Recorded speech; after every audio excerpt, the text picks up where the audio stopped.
நீதிபதி வழக்கை விசாரிக்க தொடங்கிட்டாரு. வழக்கு என்னென்னா, ஒரு பெண்ணை கண்ணடித்த குற்றம். அப்படிதான். குற்றவாளி கூண்டி நிற்பவரோ ஒரு 80 வயது மிக்க ஒருவர். நீதிபதி கேட்டிருக்காங்க மிகவும் ஆச்சரியத்துடன், 80 வயதாகுது உனக்கு, இந்த வயசில் உனக்கு இந்த மாதிரி சட்ட சிக்கல்லாம் தேவையான ரொம்ப ஆச்சரியத்துடன் கோபத்துடன் கேட்டிருக்காங்க.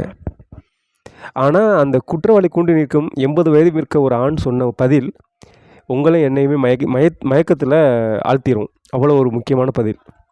என்ன பதிலாக இருக்கும்னு யோசிங்க. நான் டைம் கொடுக்கல, சொல்லிடுறேன். மேடம், இந்த கண்ணடித்த வயது 20 வயதில் கண்ணடித்தேன். ஆனால் 80 வயசாகியும் இந்த கேஸு தீர்க்க முடியலை. உங்களை மாதிரி 21 நீதிபதி மாறிட்டாங்க.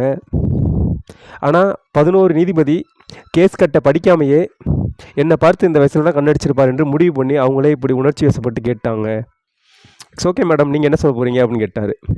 இதுலேருந்து என்ன தெரியுதுங்க, நம்ம வாழ்க்கையில் சம்மந்தமே இல்லாமல் ஏதாவது ஒரு பிரச்சனை நடந்துக்கிட்டு இருக்கு. நம்ம ஃப்ரெண்ட்ஸுக்கோ நம்ம ரிலேட்டிவ்க்கோ யாருக்கோ அதில் காலும் புரியாது தலையும் புரியாது. ஆனால் நம்ம போய் ஒரு நீதிபதி ஆகும் பாருங்கள். ஆனால் நிறையா இருக்குங்க. கண்டிப்பாக நீங்கள் ஆயிருப்பீங்க. ஆகலைன்னு சொன்னால் நீங்கள் போய் சொல்கிறீங்கன்னு அர்த்தம். வாழ்க்கையில் பிரச்சனை எதுவும் தெரியாது, ஆனால் எல்லா இடத்துலையும் நாம தான் நீதிபதி. It's correct. It's okay, enjoy பண்ணுங்கள் வாழ்க்கையை, லைஃப்.